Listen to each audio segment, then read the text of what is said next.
Good afternoon, everybody. Thank you for coming today. Hope this is going to be fun. Real quick, and some of these, this is probably about our fifth UMMC 101 that we've hosted so far. This is Dr. Woodward's idea to kind of create a suite of these types of presentations so people can understand what is an academic medical center and how does it work and what does it go into it. And so we're creating these things, we're recording them, and we'll eventually kind of have a suite of these videos for like new employees, especially executives that come in and maybe haven't worked at an academic medical center, give them a little understanding, a high level. So Lee's talk today, I know we did a research town hall recently that was probably significantly more detailed than what you're gonna experience today. I see a lot of our research colleagues here today. But this will be an overview. So those of us who don't have the full understanding of research, and some others, this is going to be an understanding to that level. But for the rest of us, it's just going to be a fun talk for our Lee Bidwell. Great, thank you. I'm going to turn this off if you're going to. Okay, great. Thanks, Mark. And I appreciate everyone's attention here and enthusiasm for the research mission. So as Mark mentioned, research is one of the three pillars of an academic medical center. And so the goal for our talk today really is to give you a very high-level overview of the research mission at UMC, give you some examples of the types of research that we're doing, and talk a little bit about our office and the service that we provide to the research mission. So the format that we'll use is we'll touch briefly on the history of research at UMC, and then I'm going to provide a high-level overview with a few examples of some of the research that's currently being conducted at UMC. We'll talk a little bit about numbers, some of the metrics that we track in the research mission, and then finally I'll tell you about the Office of Research specifically and the services that we provide and the way we're organized. So I'm going to touch briefly on history, specifically with the research mission. I would like to refer you to Dr. Didlake's talk in this UMC 101 series. He did a really wonderful job of digging into the history of the medical center as a whole. And so I'm not going to try to repeat that. That's really a fascinating talk. So if you didn't get an opportunity to see that, I really would encourage you to check that out once these are publicly available. Within the research mission, we have some really seminal accomplishments that were performed here at this medical center that we're incredibly proud of. One of those involves Dr. James Hardy, who performed the world's first lung and heart transplants into a human at this medical center in 1963 and 1964. In addition to that work, another one of the real pioneers in renal physiology is Dr. Arthur Guyton, whose work was conducted here at the medical center as well. Dr. Guyton's work really set the basis for understanding the causes of high blood pressure and defining the role of the kidney in controlling blood pressure. And his textbook, which is co-authored by Dr. John Hall and now by Dr. Michael Hall, is probably the world's best-selling physiology textbook. It's utilized in many countries all across the world. And in addition to all this seminal basic science research, this group also worked on the first complete cardiovascular model of the human body, and that is shown in this diagram here. That work has been carried forward in our Department of Physiology by Dr. Tom Coleman and then by Dr. Robert Hester, and it still is ongoing today, where it exists as an in silico model or a computer model of human physiology that they're using for both educational purposes as well as doing things like modeling virtual patients to do virtual clinical trials. Other seminal work that was done at the medical center came out of the ERIC study. This is the atherosclerosis risk in the community study. This is one of the world's most significant and longest running studies of heart health in the African American population. And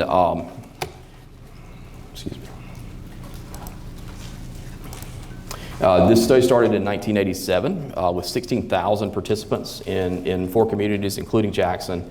And the power in this study really is that it continues today. Led by Dr. Tom Mosley, they continue to follow around 6,000 patients that are now in their 80s and 90s. And so the goal of this study is to understand the causes of atherosclerosis and cardiovascular disease and understand how that leads to risk of development and progression, and including development of things like vascular disease, vascular dementia, and Alzheimer's disease in later years. And it's really a strong example of one of the few studies where we follow a cohort of patients over decades. These just don't exist. It's really challenging research to do, and it's a really powerful data set and patient population that we have housed here at the medical center.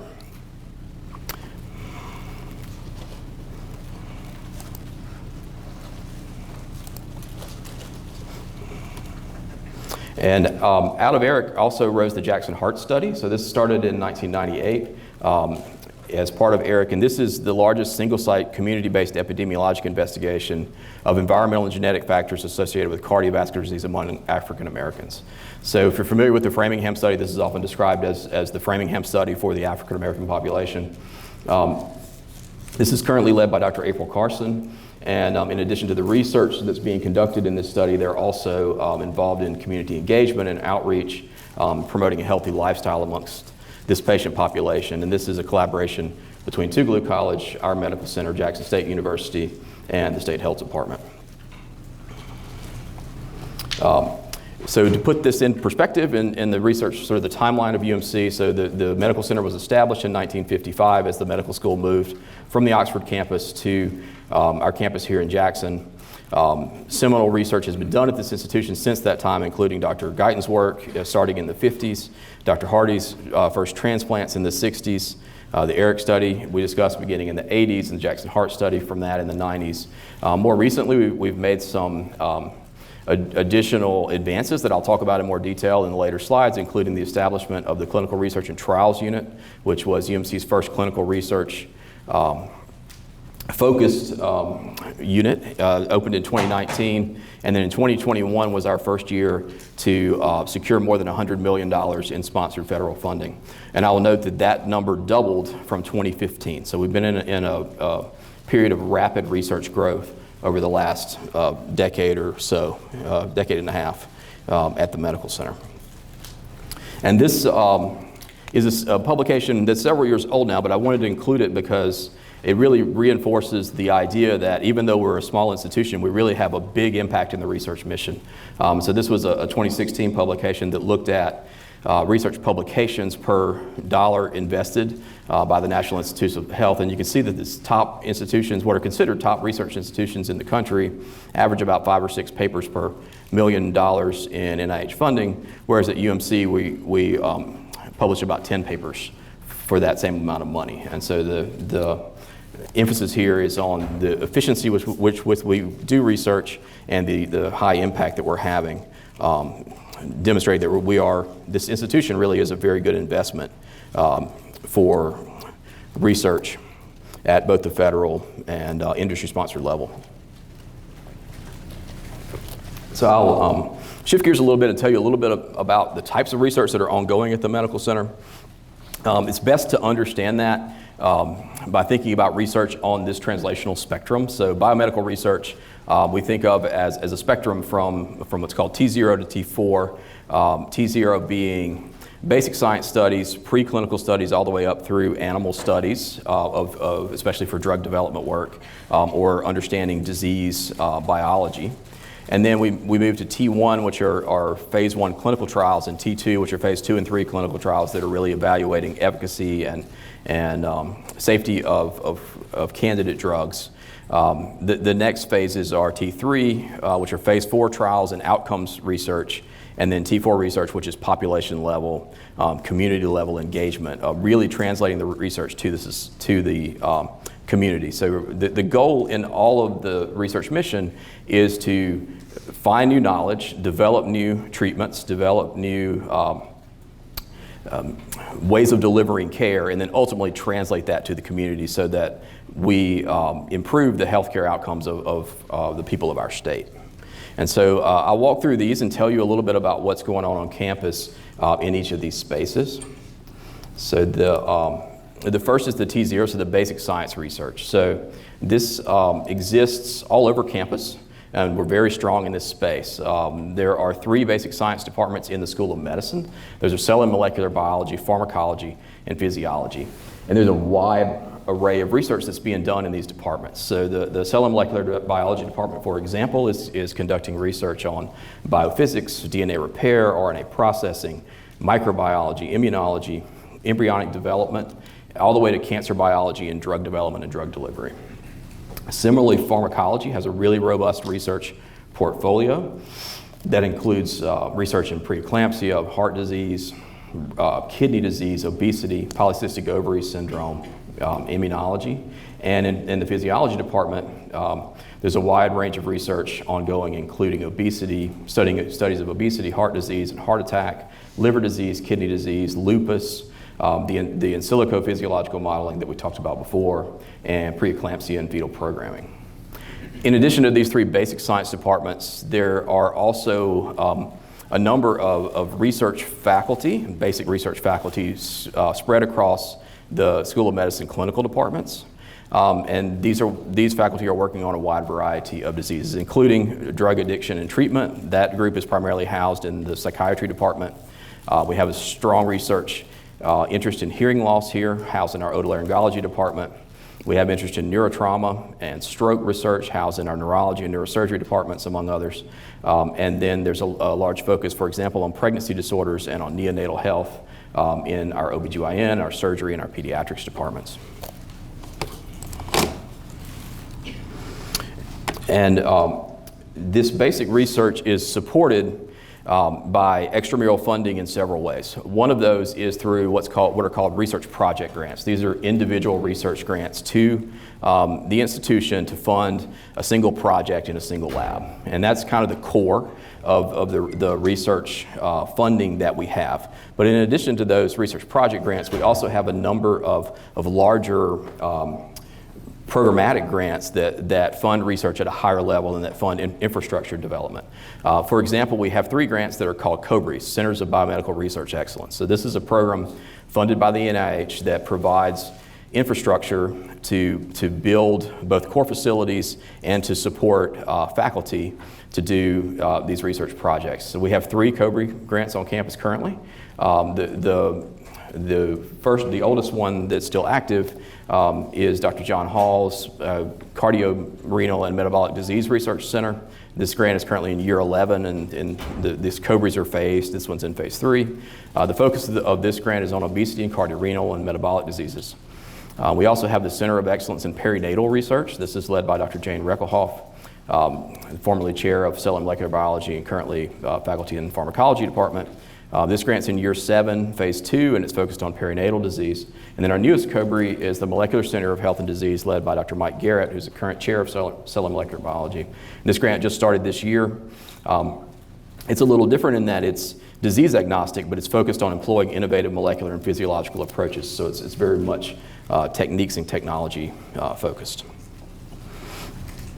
The COBREs and other infrastructure grants, as well as institutional funding, support a number of core facilities. So these are facilities that are available to anyone on campus. I want to highlight a few of them here, especially for this audience, because I think these are a resource that can be engaged. They're used very heavily by our basic science researchers, but they're available to anyone, and they're an opportunity for especially a clinician who wants to run an assay but doesn't have the wet lab space or the personnel to do that. Would encourage you to engage one or more of these core facilities to work on that, to get that type of work done. So these include the Analytical and Assay Core, which is for running molecular assays. We have core facilities in material science housed in the School of Dentistry for materials testing. We have an animal imaging core facility, a flow cytometry core facility. There's a histology core that is focused on doing histological stains and preparing histological sections for non-clinical, for research-based purposes. We have a mass spectrometry core that can do some discovery proteomics as well as tracking different metabolites in the plasma. And our molecular and genomics core facility has a lot of state-of-the-art genomics equipment, so that core is capable of doing next-generation RNA sequencing, single-cell RNA sequencing, even image-guided, image-based sequencing, among other techniques. We also have some shared instrumentation cores. This particular one's housed in the Cancer Institute. It's just a collection of commonly used instruments that, in case you don't have access to those in your lab. So that's kind of a little bit of an overview at a high level of the T0, or the basic science research that's ongoing on campus. Next, we'll touch on the T1 and T2, so phase 1 to phase 3 clinical trials. We have a robust clinical trials operation on this campus.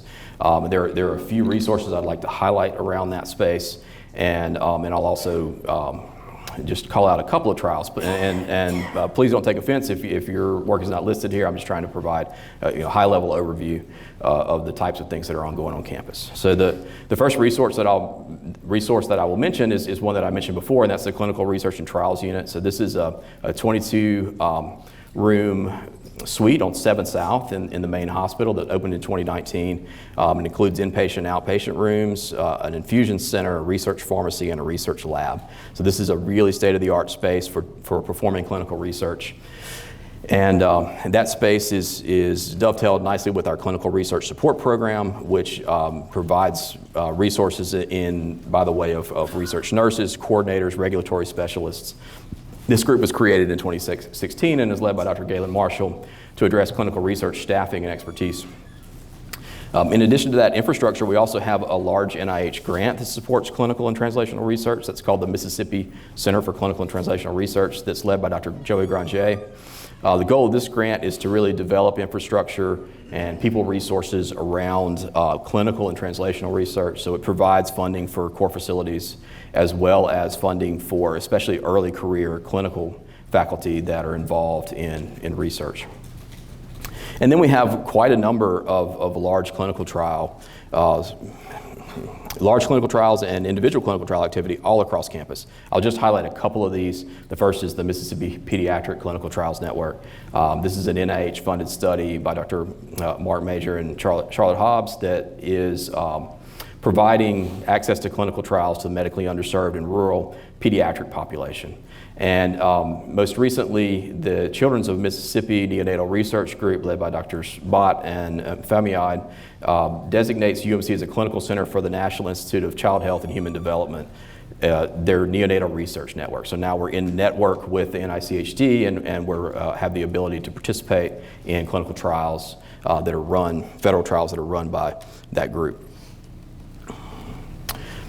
In addition to clinical trials, we're also doing a lot of community-based and outcomes-based research, or community engagement and outcomes-based research. This, I would say, is one of the areas that's grown the most over the last few years and continues to grow at an incredible pace. Some examples of some of the work done on outcomes research include the Mississippi Community Engagement Alliance, or the SEAL grant, that's led by Dr. Caroline Compretta, who's the Assistant Vice Chancellor for Research.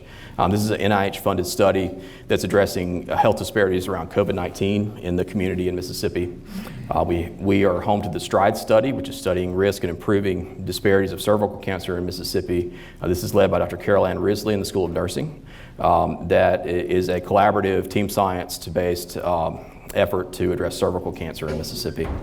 We're also home to the Mississippi Violence Injury Prevention Program and the Mississippi Moms Initiative, which is led by Dr. Lei Zhang, also in the School of Nursing.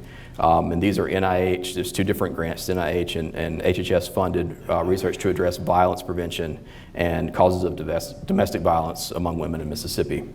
And finally, I'll mention the perinatal COVID registry led by Dr. Norma Ojeda, who's the chair of the Department of Advanced Biomedical Education in the School of Medicine. And this registry is to provide medical, biological, and geolocation information for perinatal COVID cases in the state.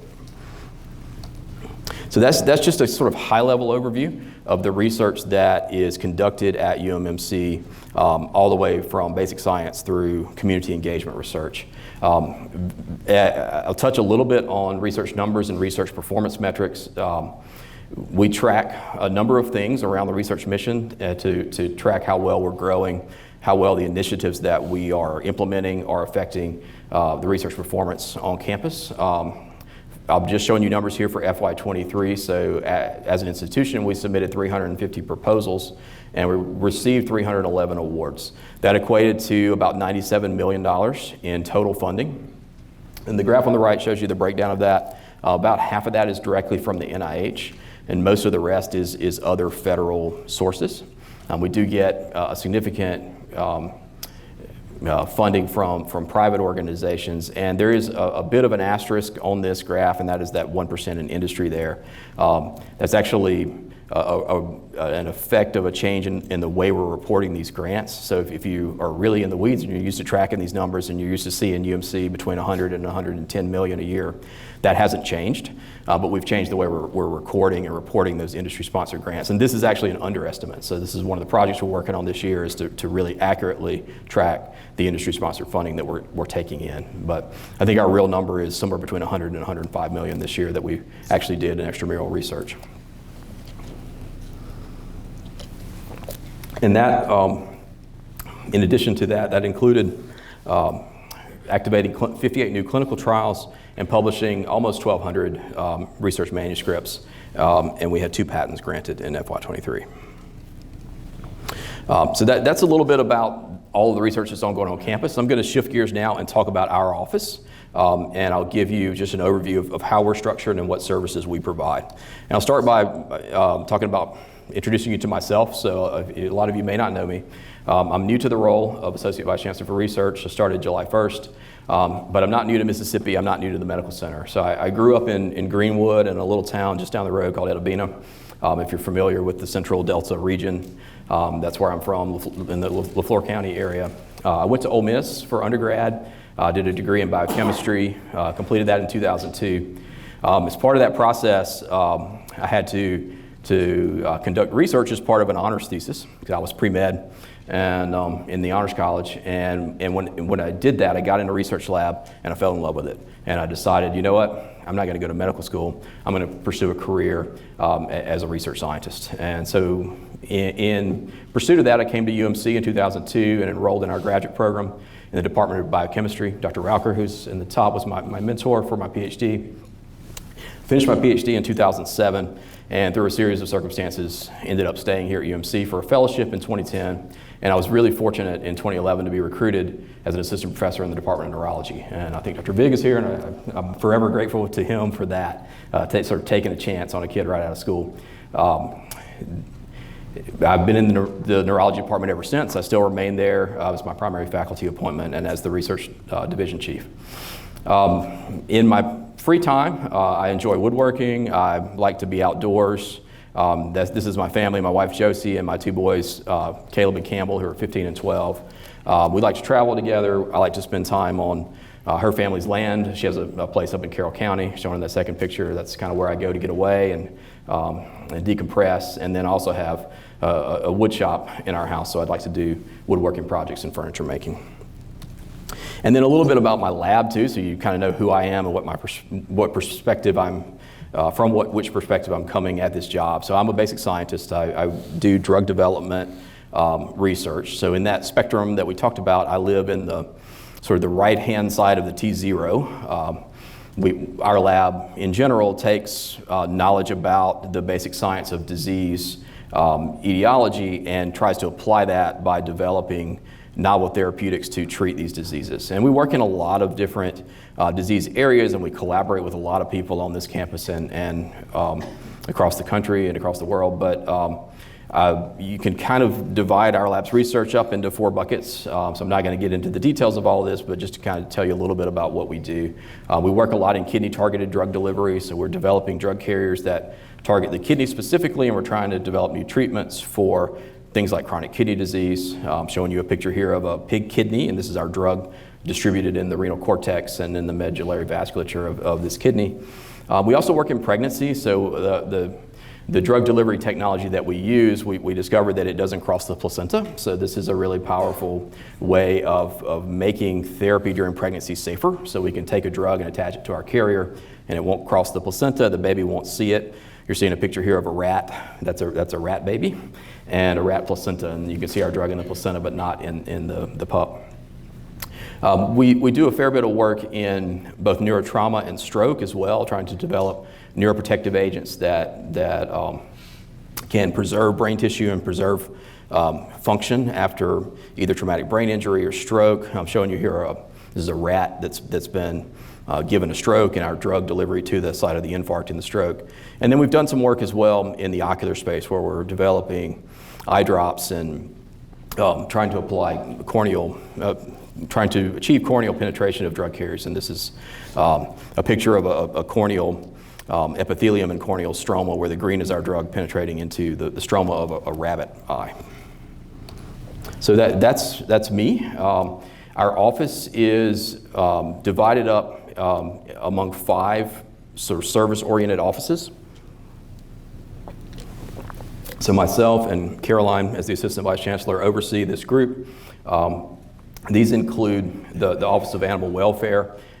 This office is led by Amanda Kinslow. That group is responsible for protection of our animal subjects on this campus. So they administer our Animal Care and Use Committee, and they make sure we stay in compliance with all of the ethics involved in utilizing animals for research. We also have the Office of Research and Sponsored Programs Pre-Award. That is the office that's responsible for grant submissions and all things pre-award development, and that is Felicia Clark's realm. The Office of Clinical Trials, led by Yolanda Griffin, is responsible for, that's your contact for all things setup of clinical trials. So initiating the trials, negotiating budgets with sponsors, getting everything activated in all of our software systems is what that office does.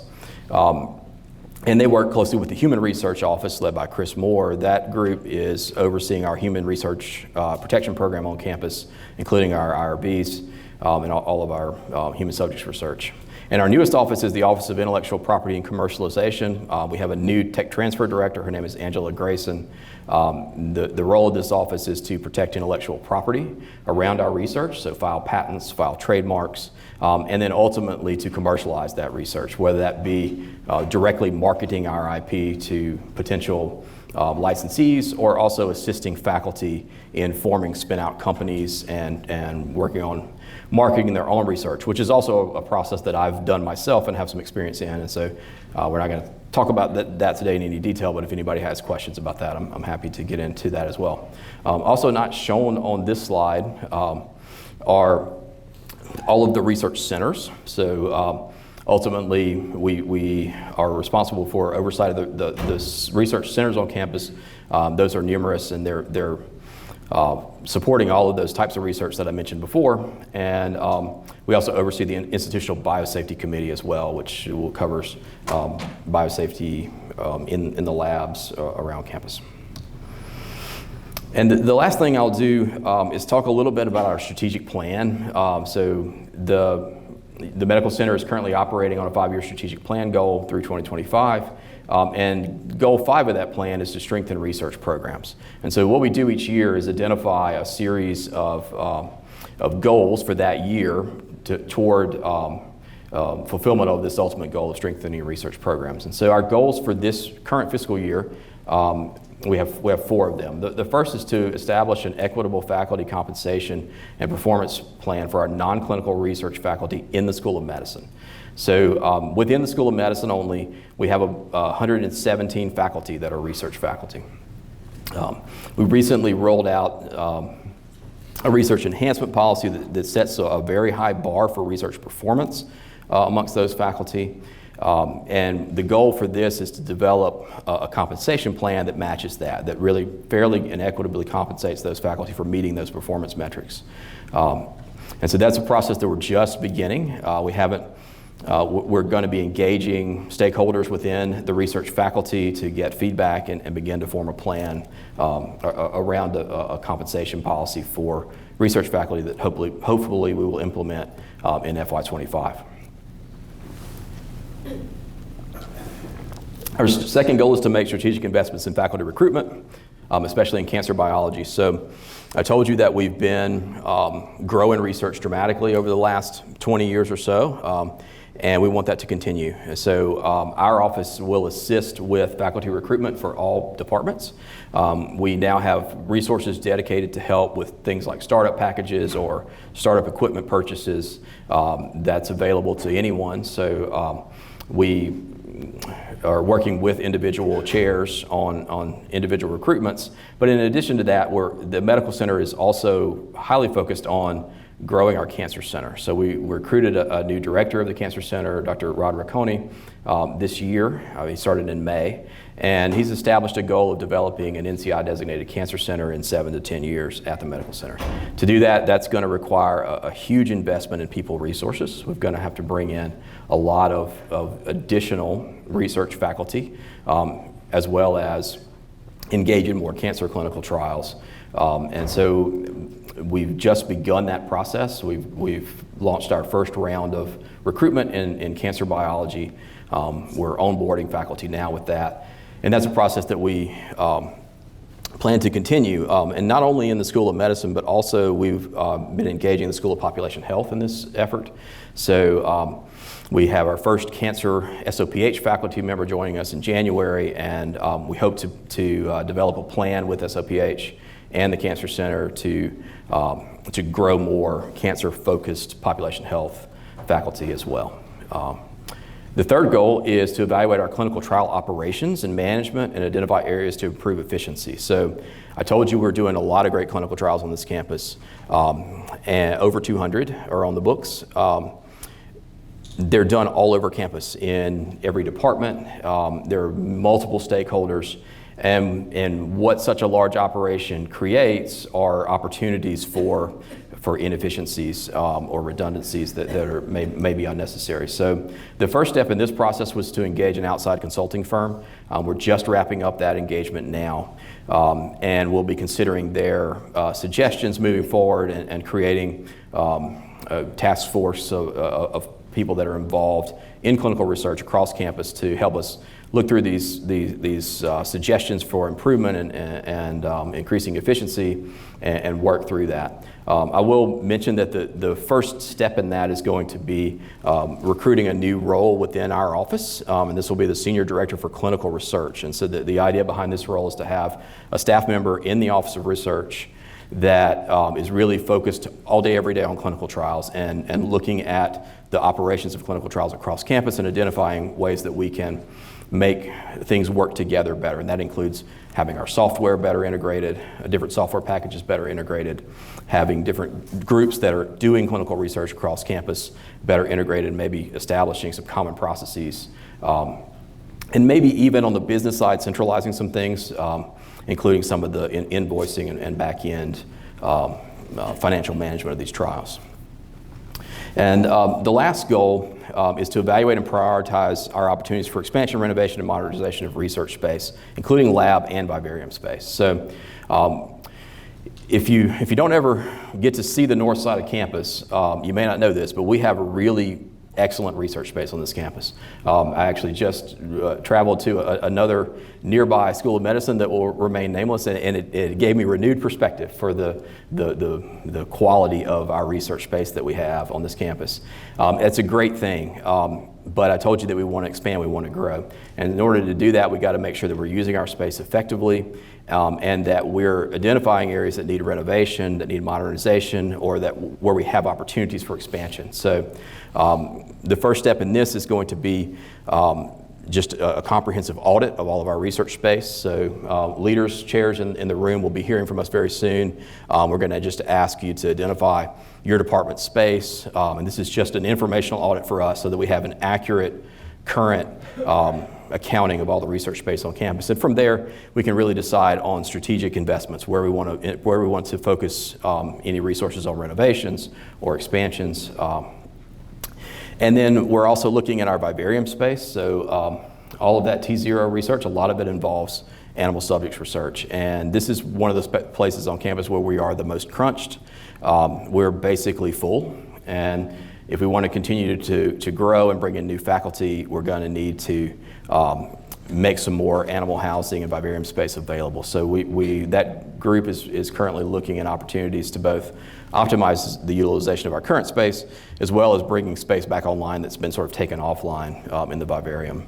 So those are some of the high-level goals of the things we're working on. That's certainly not all we're working on, and I'm happy to answer any questions about any of these or about any of the other things that you may have heard that are ongoing on campus. So I'm going to stop there and open it up for questions. I'll introduce Dr. Compretta as well, so she can help me answer questions if something comes up. always want to be available for anyone, so please feel free to email me directly. I'm G. Bidwell in the system. Caroline will tell you the same thing. Or if you have a general research question, you can get us at the Research at UMC link as well. So I'll stop and take any questions.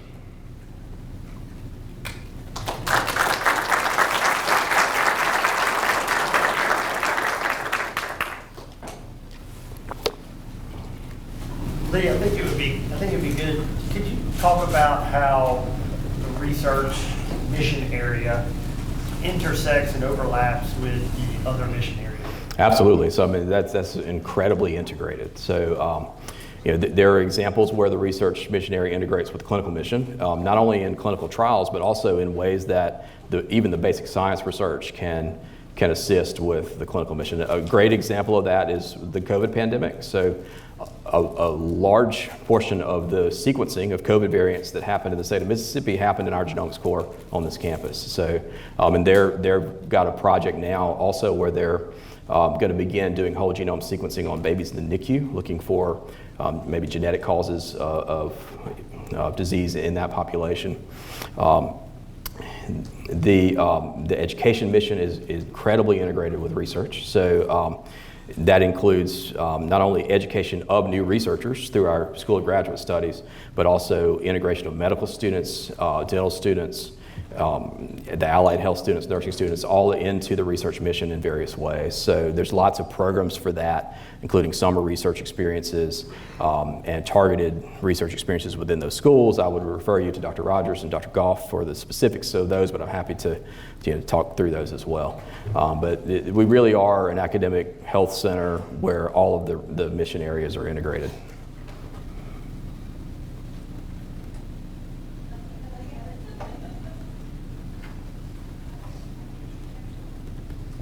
Don't be shy. Surely someone has a question. All right, great. Well, thank you all for your attention. I really appreciate it.